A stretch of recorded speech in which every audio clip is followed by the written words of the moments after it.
So we have participants joining us already, but we'll just allow a few more join, and then we'll just go straight into the webinar for today. Yeah, no problem. We will wait a little bit first.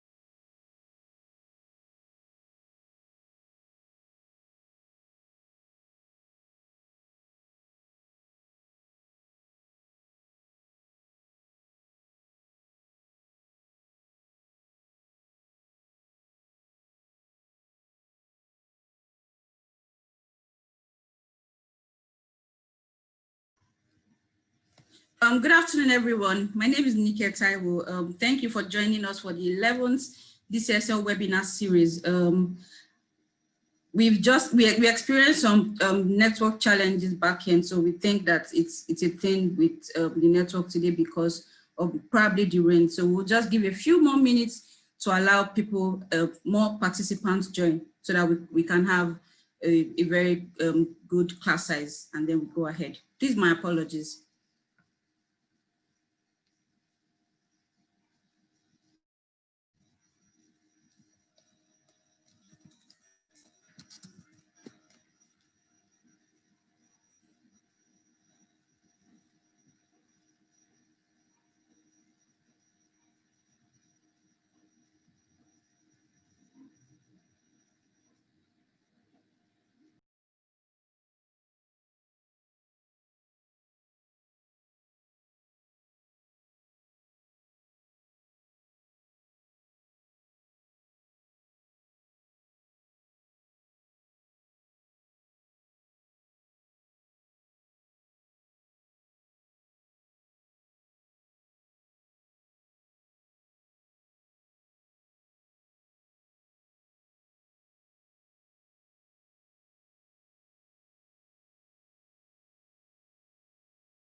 Okay, so I think to not discourage participants who joined in early enough, we should just go ahead, and then others will join us in the course of the conversation. Yeah, no problem. And of course, there's going to be a recording that can be sent afterwards. So if anybody misses out, we can go ahead and send them that link. No problem. That's fine, Mr. Chan.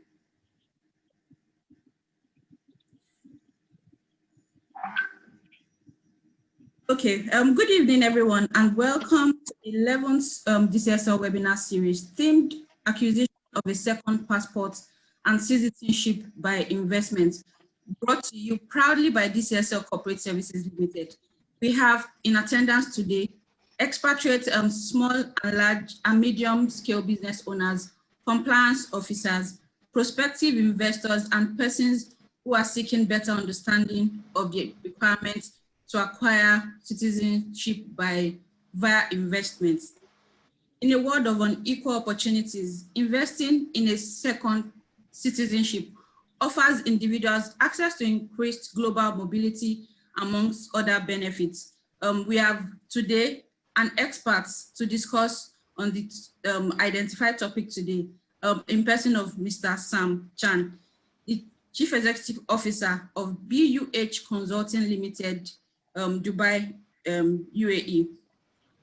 We have a Head of Immigration and Legal Advisory Unit of DCSL, Mr. Chinedu Ozo, who would also moderate the session and then lead the discussion to assist in attending to questions and inquiries from participants.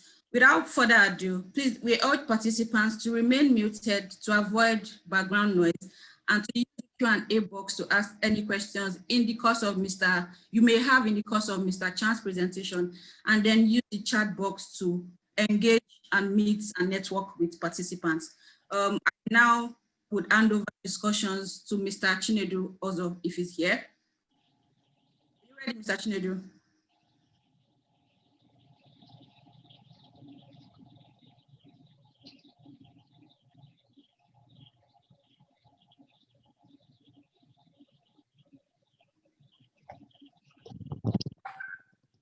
Okay.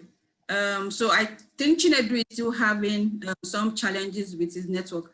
Like I said earlier, our panelist today is Mr. Sam Chan, who is the Chief Executive Officer, BUH Consulting Limited, is a business advisory organization with a solid footing in Dubai, that's the UAE. Today, we would be leading conversations on this subject. Before we go ahead, we would like to just deploy a poll to get the feel of the audience on the questions that we have identified, selected for this purpose. So back end, if you're ready, we'll just take the poll right away.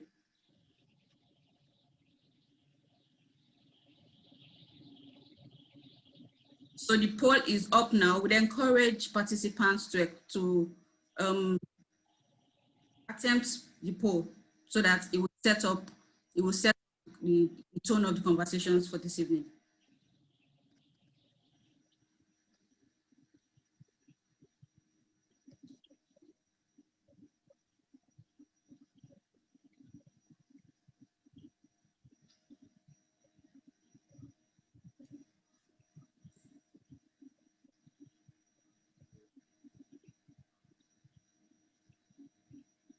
Okay, our responses are coming in.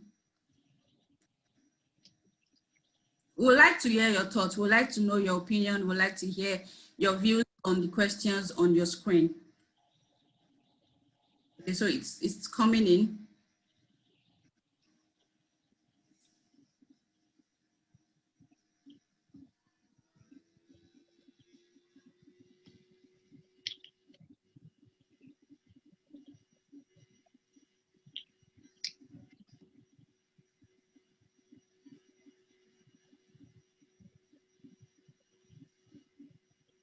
So 50% of the class has actually attempted to answer. Would encourage more.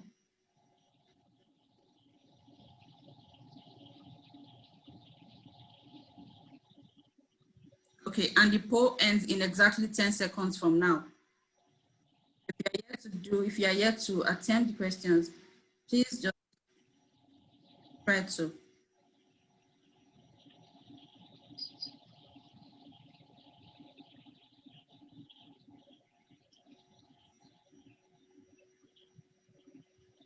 And it's a wrap.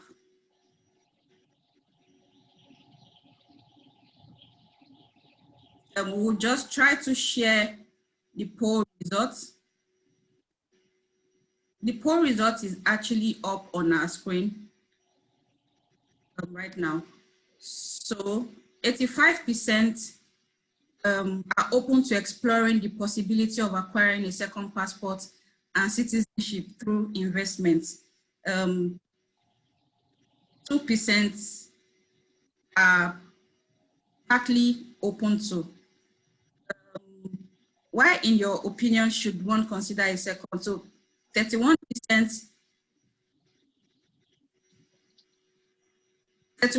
thinks for visa that we should all people should explore getting a second passport for visa-free travel.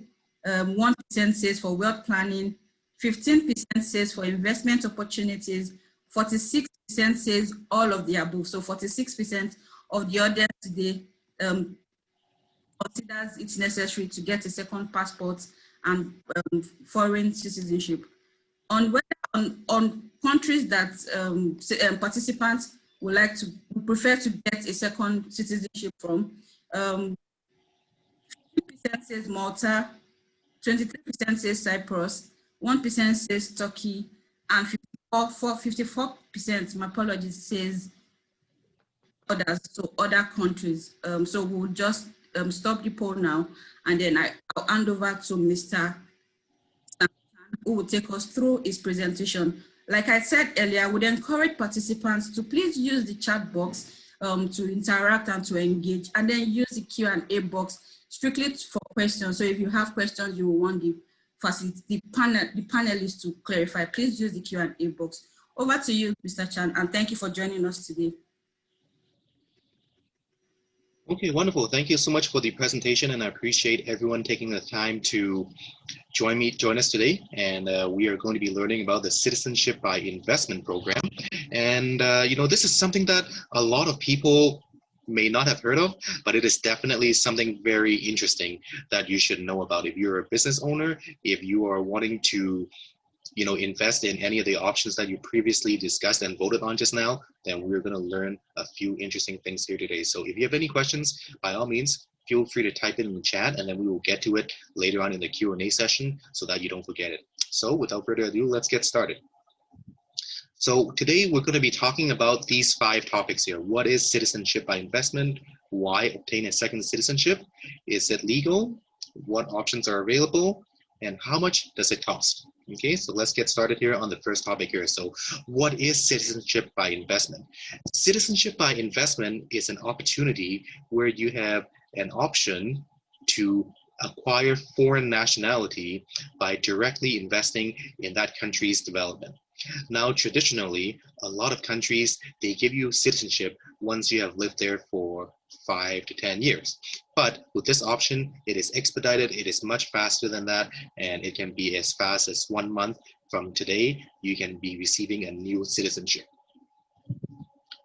Now, if you have heard of something like this before, there is something similar that is also called residency by investment, which is known as a golden visa. Okay, now sometimes people get mixed up on this and they think that, hey, that is citizenship by investment. You know, both of these options, they require you to invest an amount of money, but the residency, the only thing that you will receive in this program is a visa to live in that country. Once that visa expires, you will have to leave the country. Okay, some countries, they might have an option where if you take this residency program now, then after a few years, you could potentially turn that into citizenship. But as we know, in 2020, anything can change overnight. Look at what's happening in the US. And when you have the option to choose residency versus citizenship, most people, they choose citizenship right away because it guarantees you citizenship in this moment, not in X number of years. Okay, now does every single country around the world have this option where you can invest and they will give you a citizenship? No, only a select number of countries offer this option, and we will be going through every single one of these options here in today's presentation. And how much do you have to invest? Well, that's a good question. The cost starts from 170,000 US dollars for one person, all the way to $7 million for one person. And we will go through all the options here. So why obtain a second citizenship? Now, in countries like Nigeria, it's a beautiful country, you will not have any instability in your economy, so you don't have to worry about this so much. But a lot of people coming from countries around the world where the economy is not too stable, let's say, for example, Syria, Sudan, Yemen, they want some stability, they want some security. So if there is an option available, they will go for it. Ease of travel. The lowest cost option that we have that I mentioned there, starting from $170,000, it will give you visa-free access to over 140 countries, okay? Now, currently, the Nigerian passport, it only offers you visa-free to 46 countries. So if you are somebody that needs to travel for business all the time, this is extremely convenient, because what happens when you apply for a visa right now? You need to give your passport for 2 weeks to one embassy, 2 weeks to another embassy, and if there are any delays, it basically messes up your whole trip here. So having a second passport definitely is beneficial. Now, what are the countries that you can visit? There are lots of popular European countries that you can go to. You can go to the UK visa-free, and as well you can go to the Shenzhen region. So depending on what your requirements are, there is something that works for you. Okay, and as well, if your country is in need of developing a better education system, no problem. When you achieve and when you purchase a new passport, you immediately become a national of that new country. So you would have better access to an improved education system and higher end medical facilities. So usually these are the kind of reasons that people invest in a second citizenship. And as well, some countries will allow you to change your name when you get your new passport. So if for any reason, whatever that reason is, that you wish to change your name and your identity, then a second citizenship is the way to do it.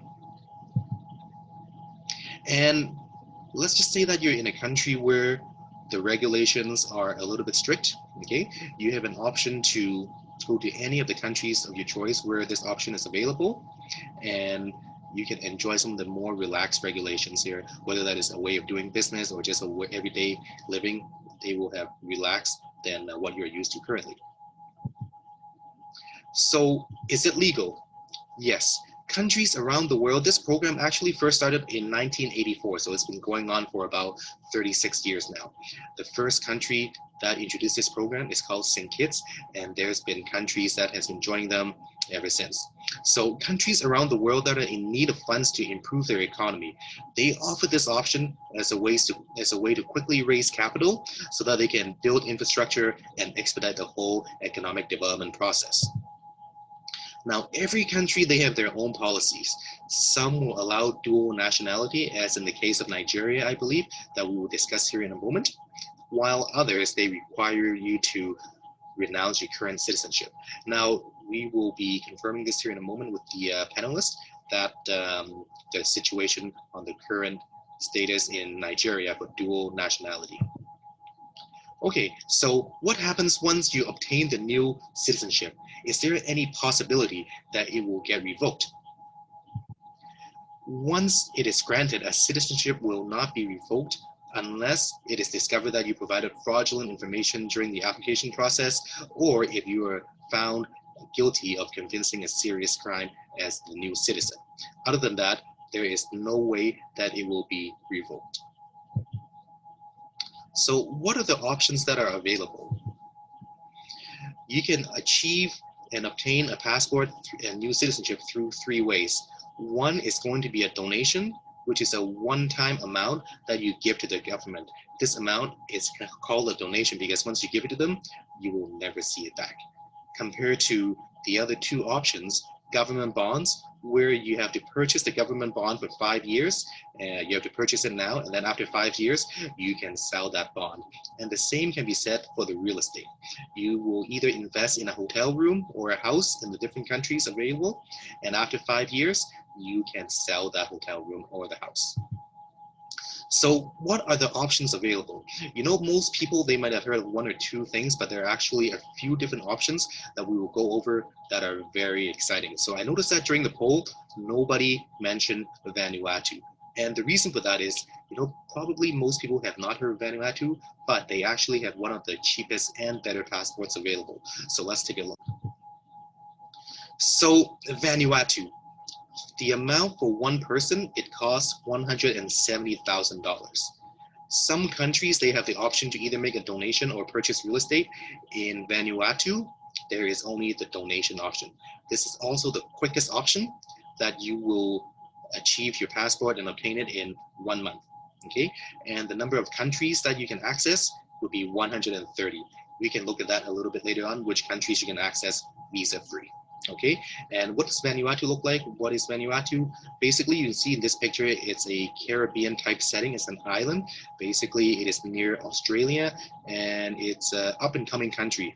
And I will talk about something about this here in one moment. The next country here is Grenada. As you can see, it's also another island life setting. There are two options. You can either donate $220,000 or you can purchase real estate for $430,000. The time it takes to achieve and receive a new passport is anywhere between 4 to 6 months. And you can access 143 countries around the world. Now, as you see on the map, it is located under the US, okay? And it's in a part of the world where perhaps not many people have visited, but if you have not, then definitely, by all means, visit it. It's a beautiful country that is just waiting for you. The next one up is St. Kitts and Nevis. There are two options available here as well. Again, you can donate some money for $200,000 or you can purchase real estate for $500,000. And as well, the time frame is the same as the previous. We're looking at 4 to 6 months, and the number of countries that you can visit visa-free are 156. Now, I want to mention one thing right now. The cost here that you will see in the discussion here, it's going to be $200,000. This is for one person. Now, for two people, it is not 400,000. Okay, it is going to be anywhere between 30,000 to 50,000. Okay, depending on the country. Some countries, they will have better family options than others. Speaking of families, some countries, most countries, will allow you to have your children and your parents. Okay, some of them will even allow you to have siblings. We will talk about that later on. Okay, the next option is in Dominica. As you can see in the picture, it's a very beautiful island setting once again, and basically it is located in the Caribbean. Okay, and the options here are you can make a donation of $175,000, or again, you can purchase a real estate option for almost $300,000, $280,000, and also here it takes about 4 to 6 months here to receive your new passport. The number of countries that you can visit here are 140, and the next option is somewhere called Antigua, where again, the two options available are donation and real estate. Okay, you can see the prices here. There is something that I want to mention right now. I did not include it in the presentation. Right now, because it is COVID, some countries, they are offering a COVID bond. Okay, meaning that you can either invest in a government bond or in the COVID bond. Now, I did not include the COVID bond here is because depending on when you are ready to proceed with the investment. If you're ready later when the COVID bond is not available, then I think you will be a little bit disappointed. So I did not include that in this presentation, but if you are interested to proceed right away, then we can look at the options, no problem. Okay, so again, Antigua, $190,000, and real estate option is $300,000. As like before, about 4 to 6 months, and you can visit 151 countries visa-free. St. Lucia is going to be the last Caribbean option that we're going to look at, and the donation amount here starts from $190,000. You can purchase real estate for almost $400,000. That again, you have to keep after 5 years. After that, you can sell it. And the government bond option is also available, but it costs a little bit more at approximately $610,000. So time frame is the same as before, and the number of countries that you can visit are 146. Now, some customers, they want to go to Europe. There are a few options available for Europe. If that's what you're after, then no problem, we have a few solutions here for you. So as you can see here on this map, Cyprus is located a little bit underneath Turkey, and they are a part of the European Union. So what that means is if you have the Cyprus passport, you are a citizen of the EU, and you can live anywhere in the European Union. Okay, the cost of this, it costs a little bit more because it is part of the EU and everybody would like to be a part of the European Union. So there's only one option available, and that is real estate, and the amount is $2.7 million. and it takes approximately 6 to 12 months here to obtain the passport. Now, because it is COVID right now, expect a little bit of a delay, but like I said, this is one of the better passports available, and the number of countries that you can access with this one, 146. Later on, we will distribute a list that's going to show you what you can access with each passport, which countries you can access visa-free. Now, there is one thing to note. Okay, there are countries that you can access visa-free and some that you cannot. Now, when you're coming from a country with a weak passport, again, I'm going to use the example here of Sudan, for example, okay? And let's say that you want to go to Australia, okay? Now, the Australian government, they're going to look at, for example, two applications. They will look at somebody coming from Sudan, and they will look at somebody coming from Cyprus.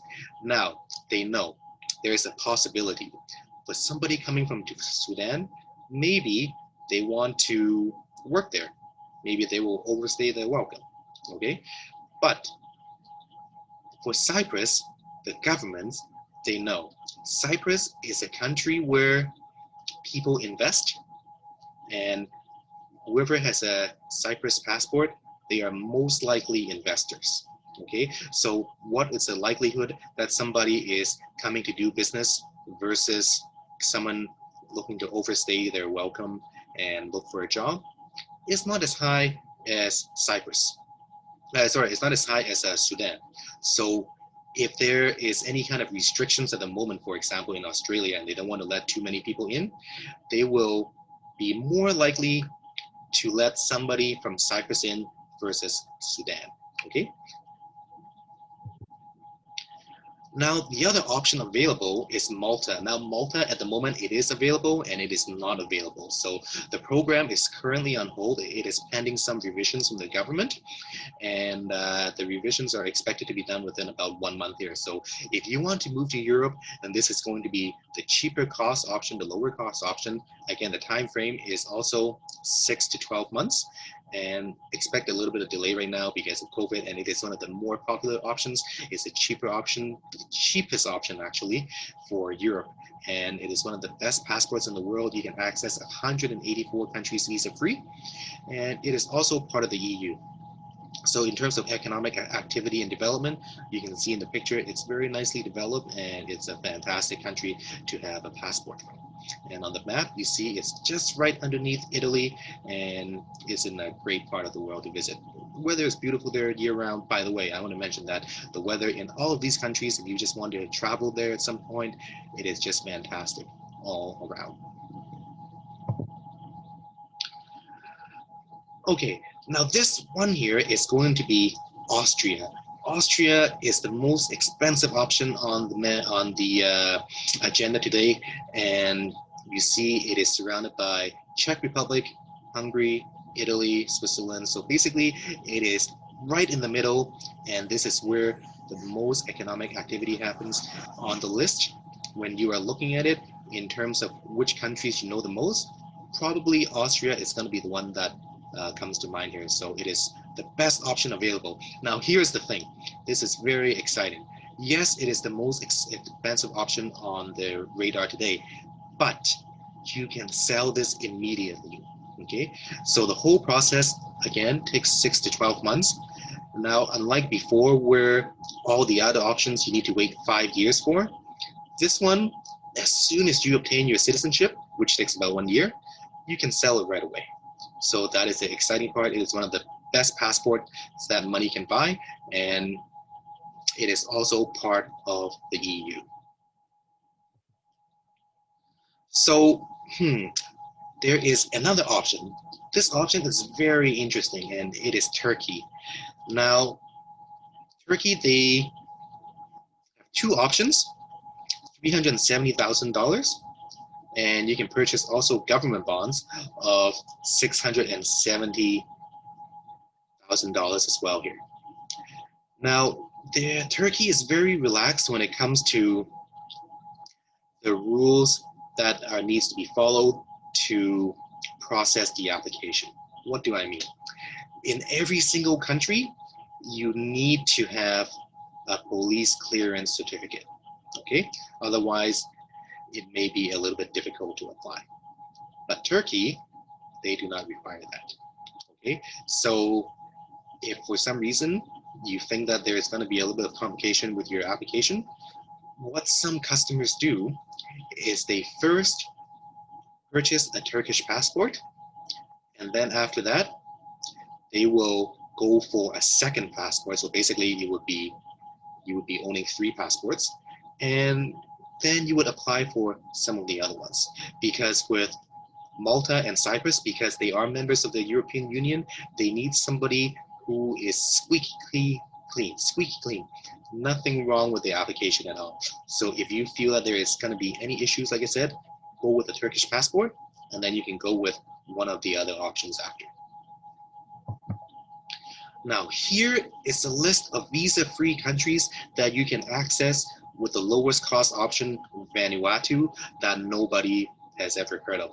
But as you can see, Vanuatu, they actually offer a number of countries that are very popular, and it is most likely where you will be doing your business. So for example, we have Austria, we have Belgium, we have Bulgaria, and you can see what else in the green here are going to be the most likely countries where you will be utilizing this passport to conduct your business here visa-free. So take a moment here to look, and then we will discuss after.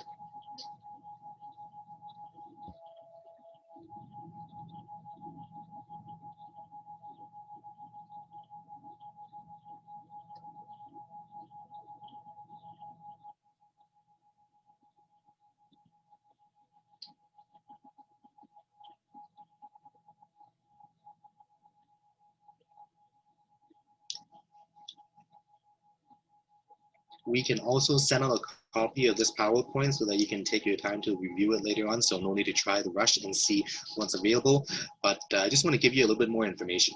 Now, Vanuatu, again, is one of those countries where a lot of people have not heard of, but I mean, those people, once they hear about it, they love it, they tell all their friends go there, and it's just fantastic. And Vanuatu is actually one of the few countries, shall we say, that are adding visa-free access to different countries around the world every year. Every year they add about maybe 2 or 3 on average, and basically what you see here now, it is very likely to expand.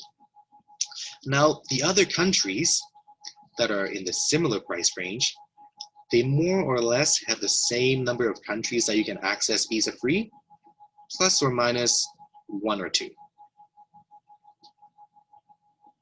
So later on, I will be sending out a list of countries that you can access with each passport.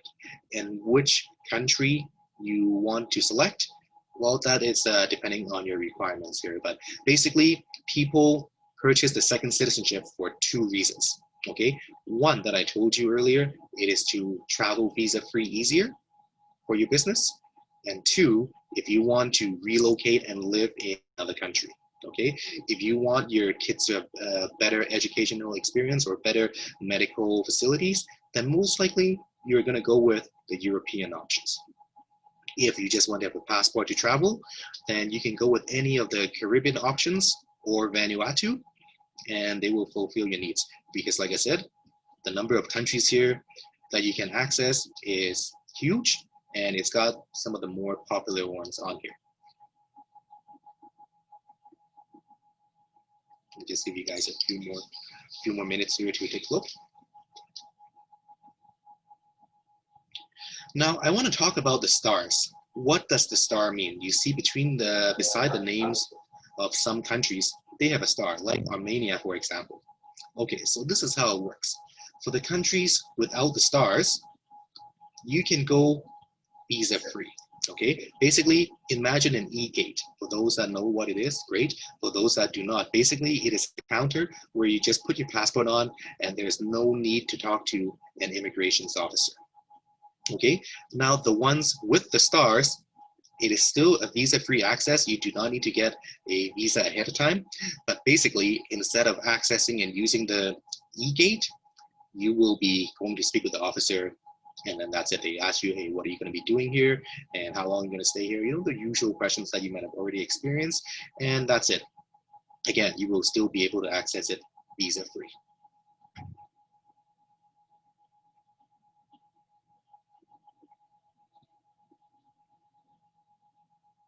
Okay, again, don't worry if you don't remember this list. We will send out the complete list later on, and you can take your time and review it.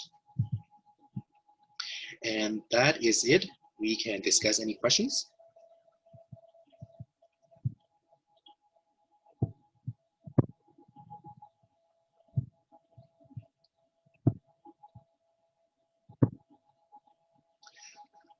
Okay, I believe that Vivian had a question regarding Turkey. Can you please tell me your question, Vivian? Mr. Khan, so I'll just read a question out. Vivian would like to know more about the opportunities in Turkey. I know that you've actually spoken about Turkey a bit, so if you could just provide more information on investment and obtaining citizenship in Turkey. Yeah, no problem. But Vivian, is there anything in particular about Turkey that you would like to know?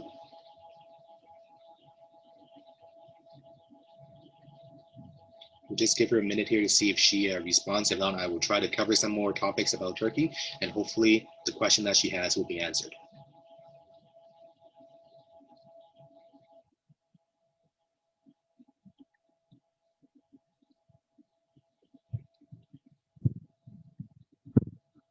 Is good with your explanation. Okay, wonderful. Thank you so much.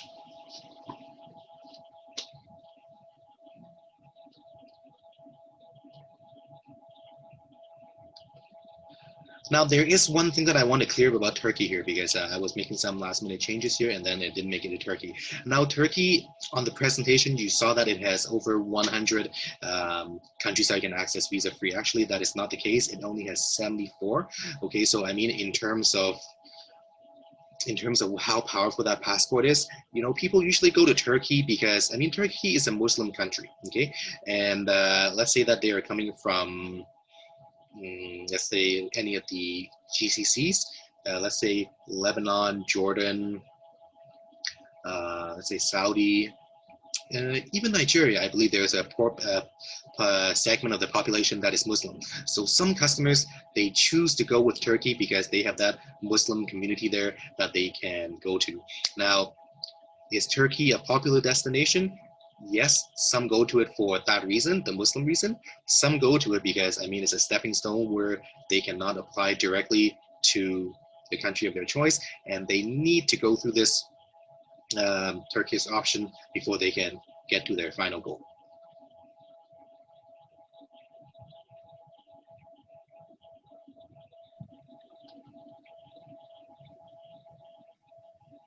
Now, I want to mention something else. These options, like I mentioned, they have been around for 36 years. It is unlikely that they are going to go anywhere, okay? But there has been a few instances where the countries no longer offer it. For example, Montenegro is one country that used to offer it. They no longer offer it. Jordan, same thing, and as well, Moldova, okay?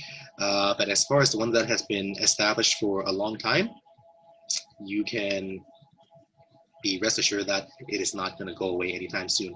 And the most exciting thing about the whole application process is you actually do not need to go to any of the countries to complete the application. You can do it from your home, except for Cyprus and Austria, because like I said, it is part of the EU and it is a little bit more strict. So for Cyprus, a two-step process for anybody that's interested.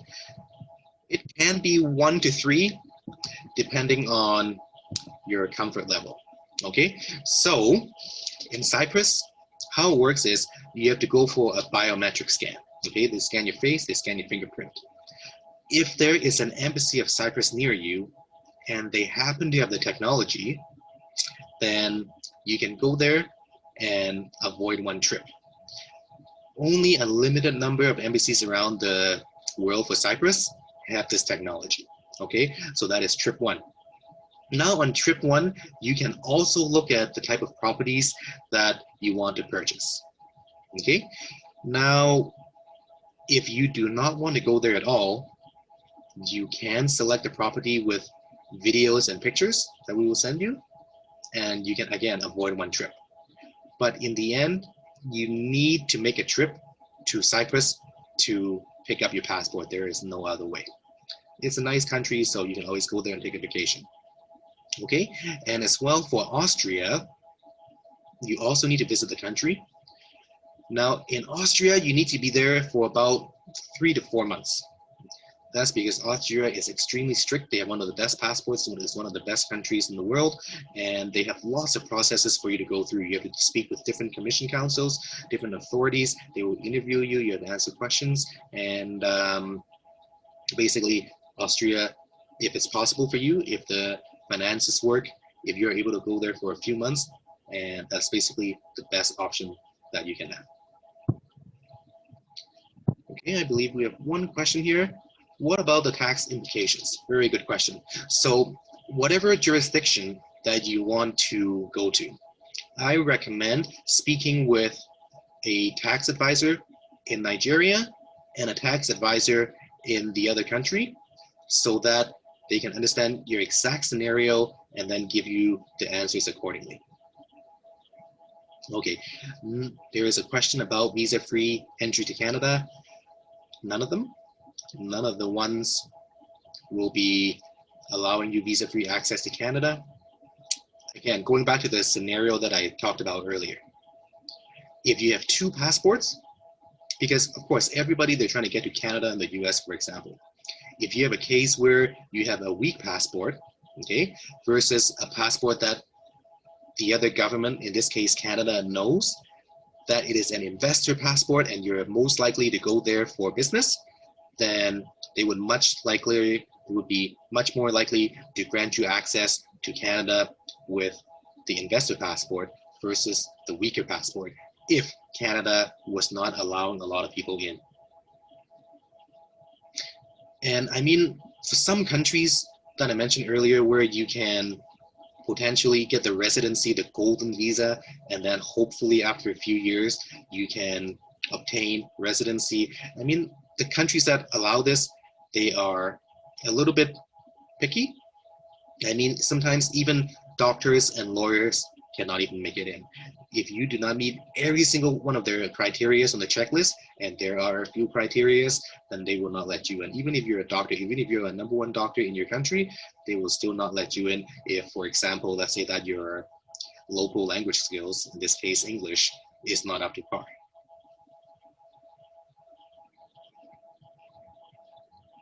Thank you, Figo, for the question. Yes, so somebody is asking anonymously, and she would like to know if investment that you've identified can be done instrumentally, or most countries would rather, most of those investment options are a one-off. Yeah, they are a one-off.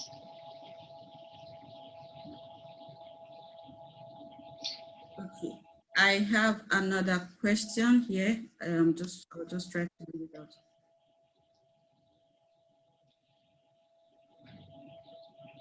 I mean, let me clear that up a little bit here. So it is possible for a small installment. Okay, what do I mean? So basically the process is background check, okay, and then application, and then the actual investment. Okay, so for example, for Cyprus, when I put 2.7 million, that includes the cost for everything, the real estate, the application cost, and the background check. Now, the only possible way to break this up is you could pay for the background check individually and the application individually. And once you're approved, you can pay the remaining balance, which is going to be the big portion anyways here. So that is the only way that you can break it up.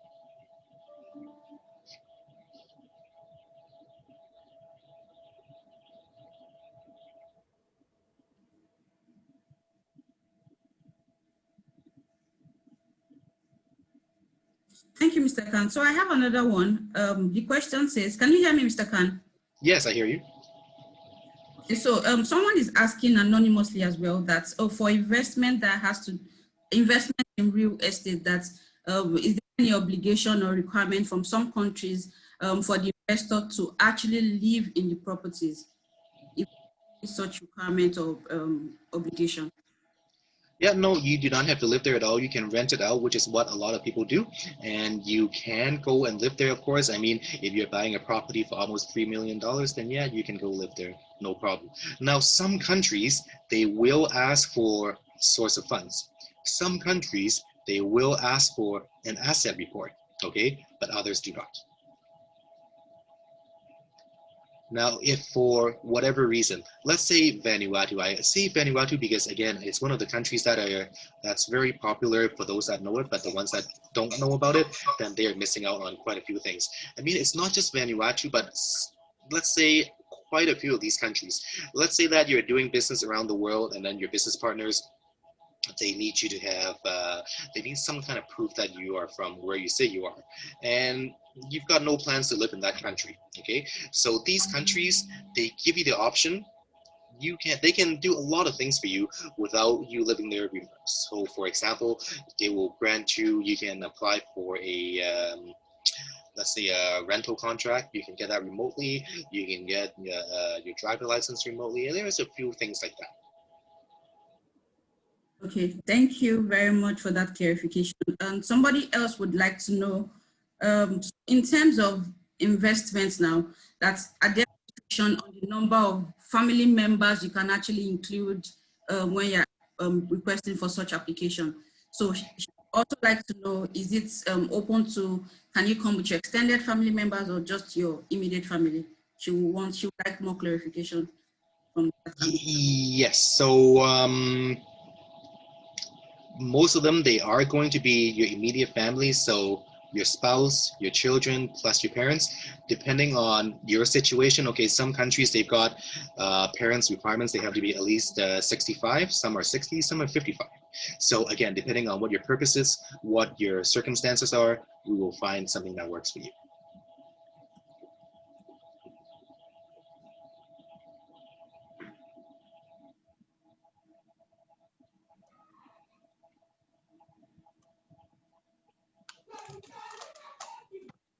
Thank you very much, Mr. Chan.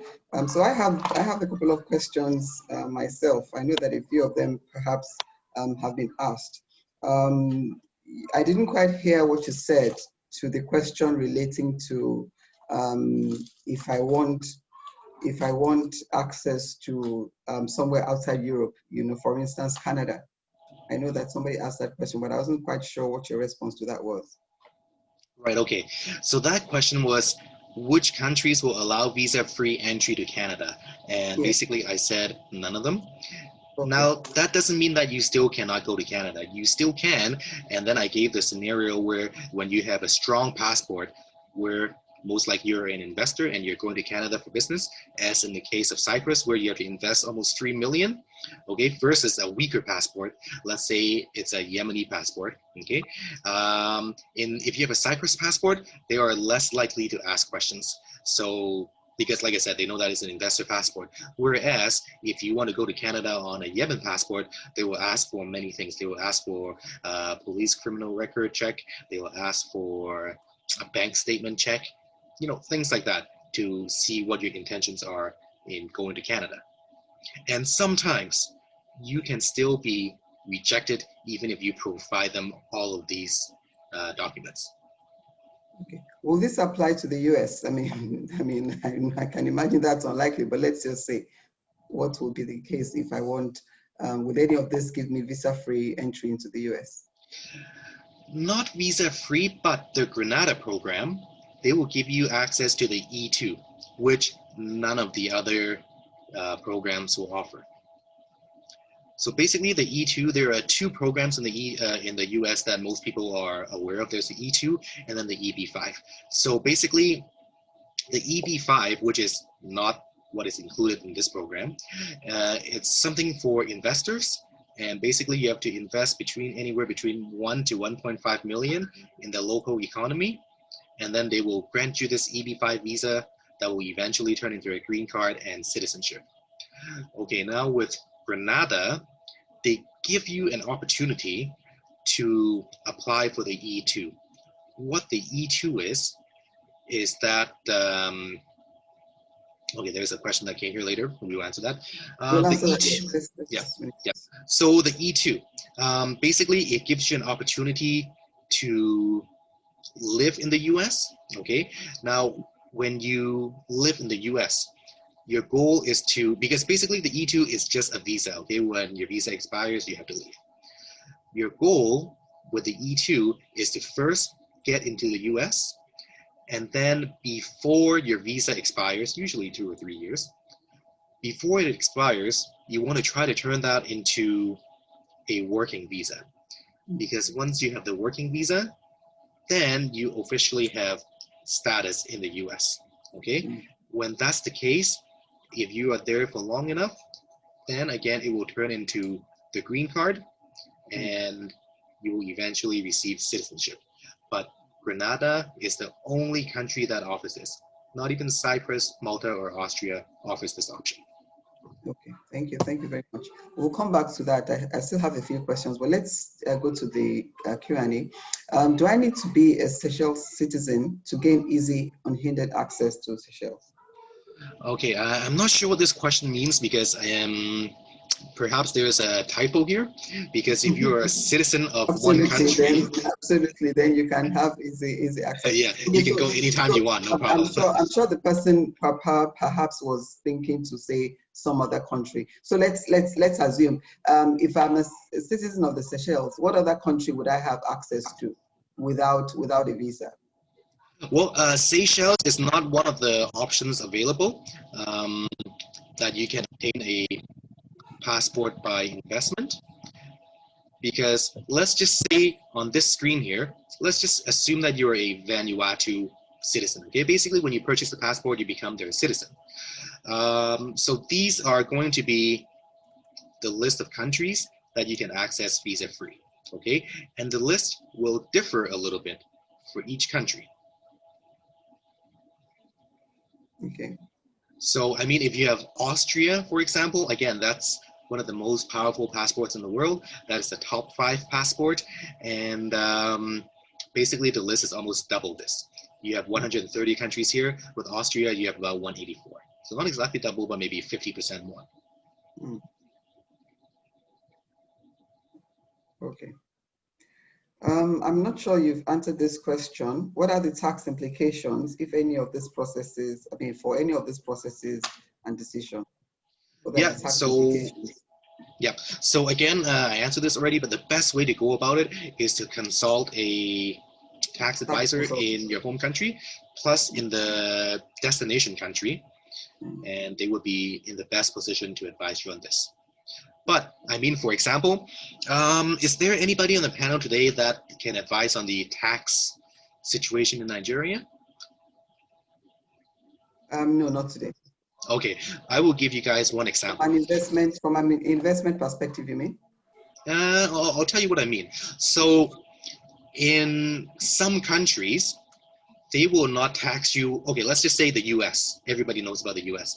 They will tax you wherever you are. If you're working, if you have a business, even if you're living outside the US, they will tax you. Okay? Now, some countries, they will not tax you on income generated from outside the country where you're living. Okay, so that's not the case in Nigeria. You get taxed for your worldwide income. Yeah, okay, so that probably answers that question. But when you are a citizen of whichever country that you choose to invest in, then basically, you know, almost all of these countries, with the exception of the EU ones, they will have tax-free, let's say, revenue and profits that you can earn around the world.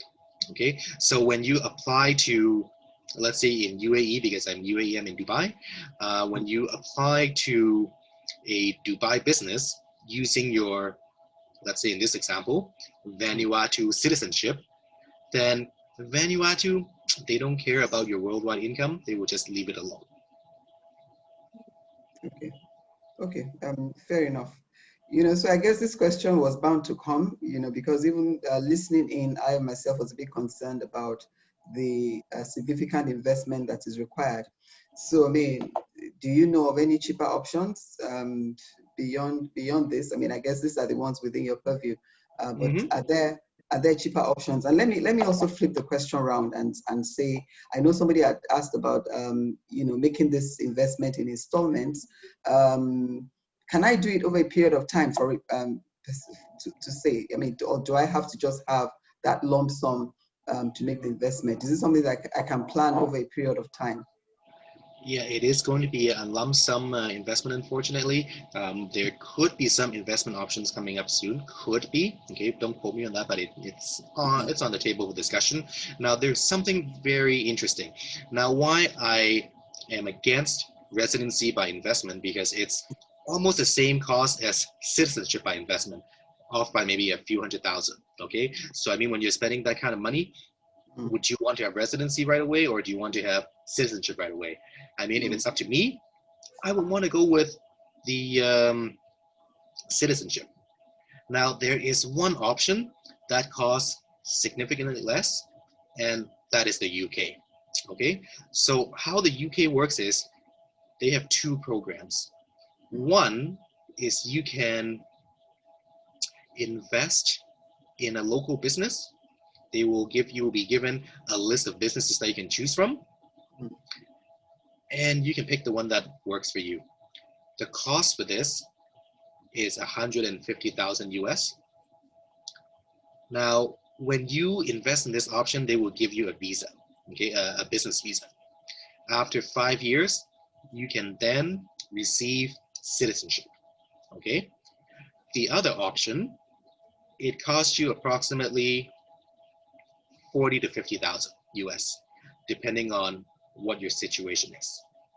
Now, this option, they still give you a visa to the UK, but you are not allowed to work. So how does that work? What are you going to do in the UK if you're not allowed to work? So this is meant for people with businesses and who are married. So how this works here is, this is supposed to be a business representative visa.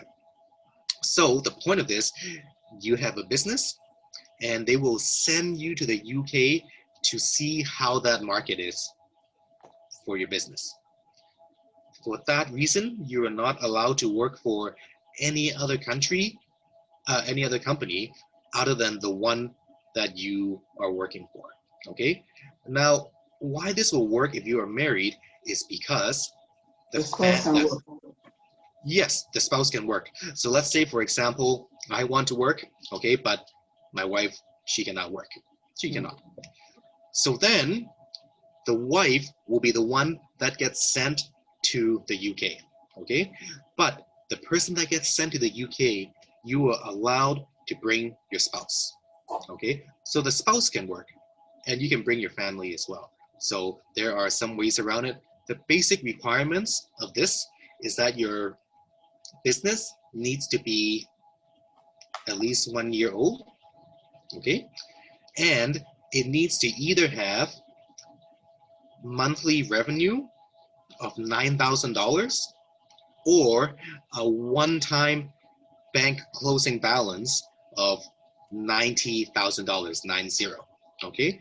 When you meet either one of those requirements, you can qualify for this program. Okay.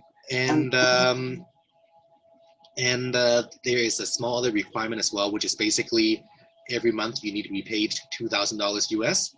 But this $2,000 US plus the $9,000 that I mentioned earlier, you can take it out of your bank account, put it back in, take it out, put it back in, and then just keep repeating it. And this allows me to stay in the UK for how long? It gives you a 3-year visa. Okay, after it expires, you renew it again. Okay, again for 3 years. But by the end of year 5, you can apply for citizenship. Now, I didn't discuss this option too much because, again, the rules, they can change at any time. Okay, I mentioned this earlier, and but right now, that's what obtains right now. That's what it is. Now, just imagine if the rules change and you spent 4 years there already, and all of a sudden they just say, "Okay, guys, no more. This is it. Finished. Thank you very much." Basically, you spent 4 years there, then there's nothing to show for it. Okay, but is there a requirement? And I think this is also would be interesting to to listeners. Is there a requirement to stay for any length of time with any of these options? First, the one that I need an investment of 150,000, and the other one, is there a requirement for residency, for any length of residency? Yes, at least 6 months. 6 months. Yeah, 6 months because stretch. out of the year, and it does not need to be consecutive. It needs to, be 6 months throughout the whole year at some point. Now, you are allowed to, for legitimate business reasons, to travel outside of the UK. So, for example, you're based in the UK, and then you have to attend some trade shows. Okay, those trade shows, those days that you spend outside the country for business purposes, they will be counted towards that. But the people that would be interested to go to the UK, basically, they're going to the UK to live there. Okay. And it's not like a citizenship where the purpose is just to obtain a new citizenship so that you can travel easier. Because like I said, you travel either you travel easier or you want to live there. Okay, so I mean, in either of the options, when I do get the visa, it's for myself and my family members. So assuming I have young children, what kind of opportunities will they have as far as going to school is concerned? Fantastic question. Okay, so maybe some of you know this, but the UK, they have free healthcare. Okay, unlike some of the other countries where you have to buy your own insurance, in the UK, you only need to pay a one-time fee, and then you're good for life. Okay, and the UK, health insurance. Yeah, and of course, the UK is one of the best countries in the world. Even though the Brexit is happening, I'm sure that their situation is not going to deteriorate too much. And basically, it's a first world country where you could potentially get a citizenship for very low cost. But again, you need to invest quite a bit of time there. Okay, so you were going to answer the question about my children's education. I mean, I know you answered the one about the insurance, but what about education? What kind of opportunities do they have? Yeah, of course, education, they've got a world-class system there. I mean, UK, they've got one of the best education systems. Here in Dubai, for those who have not been to Dubai, I'll tell you this. I mean, nationalities like a UK, Australian, they're very popular. And basically, people, they prefer to go and do business with UK company versus the other nationality. It's just a matter of preference because they've got a pretty good reputation around the world. And I mean, if somebody asks you, hey, where did you go to school? You tell them Harvard or somewhere else in the UK, they will be impressed. So, I mean, they've got a very great education system there. But again, depends on your requirements and your needs. So let's look at the UAE. I mean, so that we don't take too much attention to the UK. If I go the investment route, what opportunities? Again, I ask, what opportunities are open to me as far as healthcare is concerned, as far as children's education is concerned? So UAE, right? Yeah. Okay, so UAE is not a country that we discussed today because they do not offer the citizenship option. You can live here if you want to. They give you a residency by investment program. Now, this residency, it will never turn into citizenship. There is no possibility. In the other countries, there are a little bit of a hope, but in UAE, no. Okay, so I have a couple of questions here again. Somebody wants you to, I mean, I think there's a lot of interest in the UK, as you can imagine. There's lots going for the UK, the education being one of the foremost. So can you expatiate more on the path to passport citizenship for the UK in 5 years with the option of 150,000 that you had mentioned?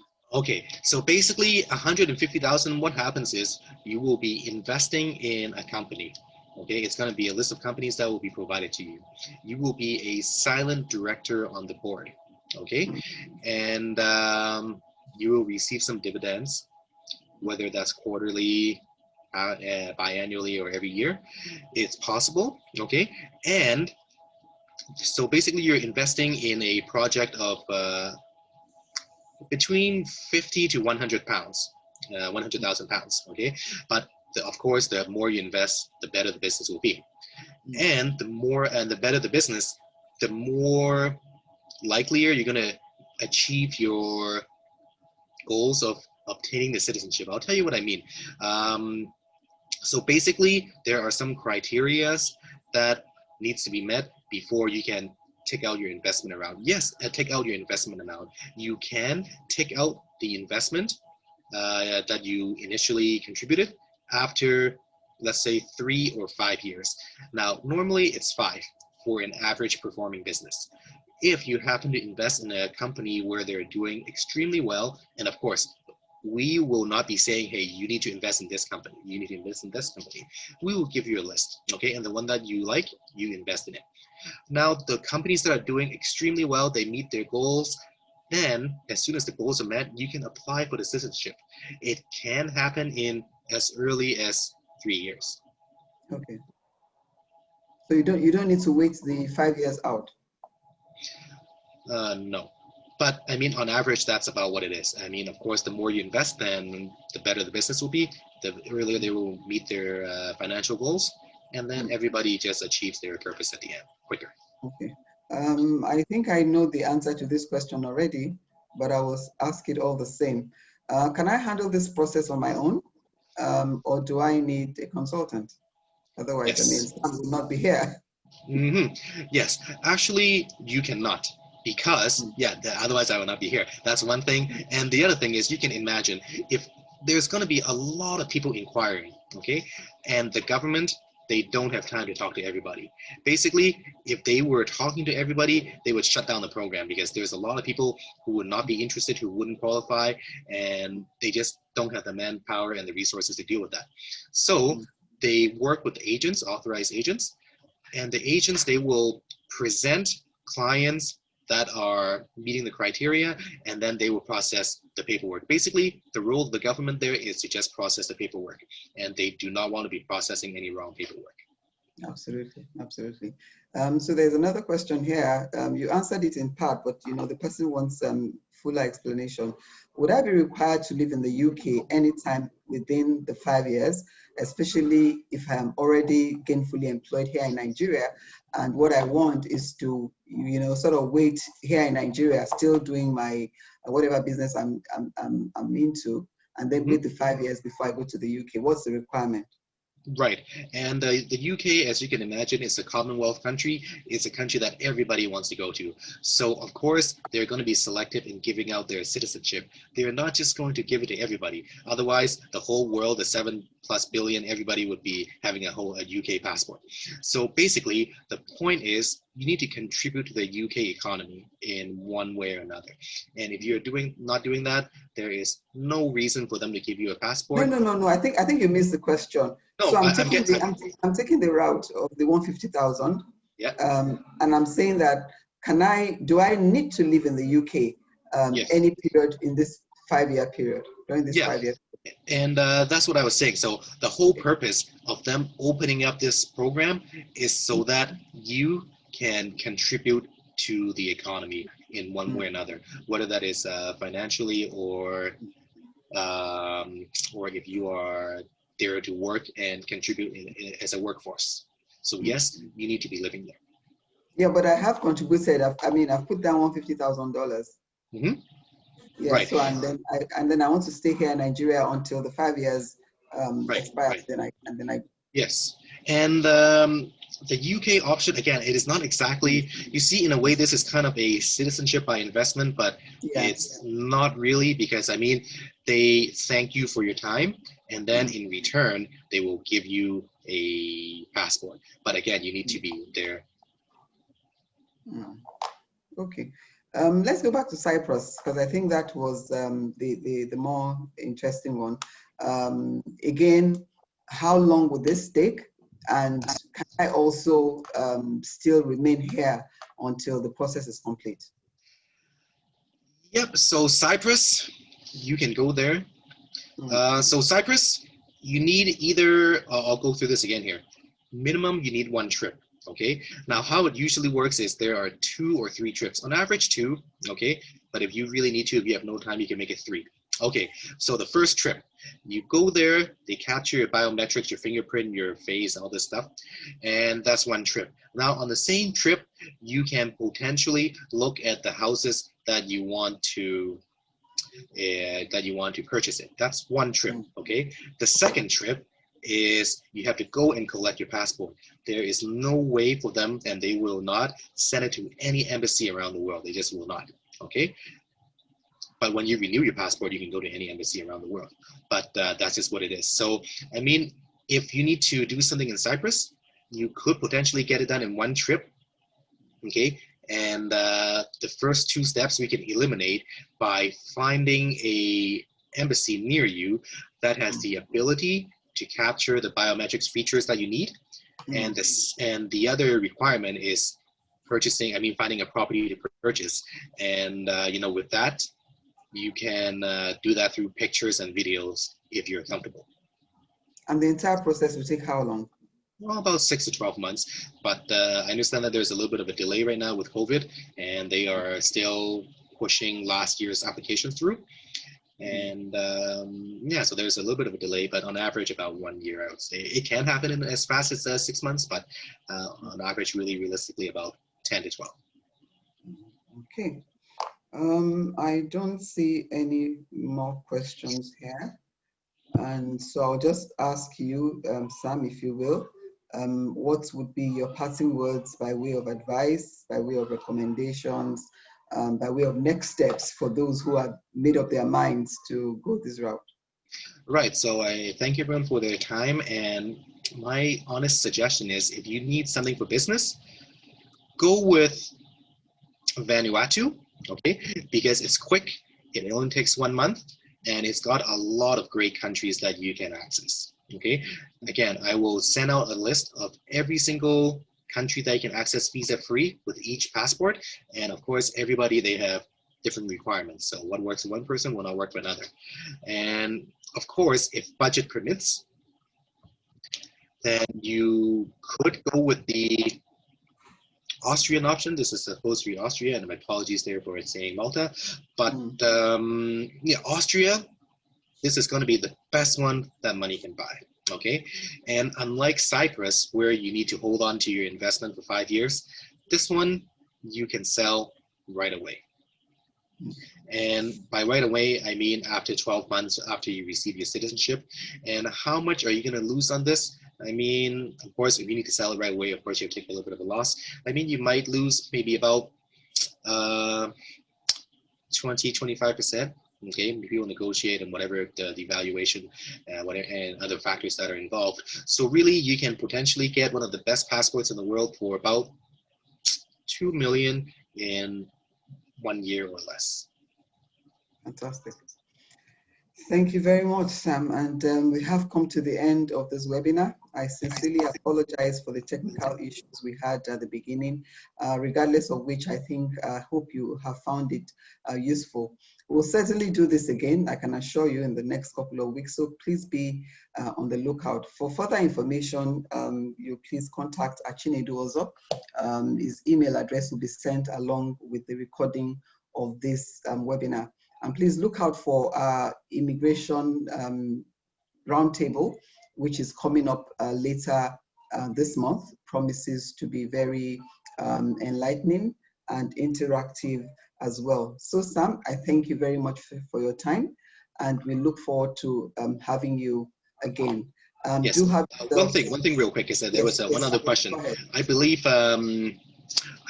that someone asked, okay, unlike Nigeria, where the maximum multiple visitor B1, B2 you can get for the US is 2 years, I think this is supposed to say is the UK more generous with the years of visa validity. Yes, they have a 10-year visa now. You can get a 10-year visiting visa. Yep, okay, so I think maybe there was a little bit of a typo there. Maybe you can direct that to me a little bit later on. If anybody has any questions, then feel free to contact me directly afterwards, and I'll be happy to discuss with you. And of course, if there's any questions about the dual nationality, by all means, please refer to Chindu and his great team, and they can clear that up for you, and that'll be great. One more final thing. The country where you will be applying to get a new citizenship, when you apply for that citizenship, they will not inform your home country that you are applying for citizenship, if that is of any concern to anybody. Okay, that sure helps, so that you don't end up losing your primary citizenship and then not getting the other one. That would be what they would call double jeopardy. So Yes. that's comforting. That's comforting to know. Thank you very much, Sam. I really do appreciate the time that you have taken. We at the CSL do not take it for granted. And to our audience who have been very participatory during this webinar, I say thank you very much for always being there and for following us along this journey. The 12th in the series promises to be just as enlightening, so look out for it. And like I was saying earlier on, look out for our immigration roundtable coming up later in the month. Details will be sent along with the recording of this session. On that note, I say thank you and have a good evening. Thank you very much, Sam. Take care. Thank you very much, everyone. Have a nice day. We'll talk soon, okay? Bye-bye.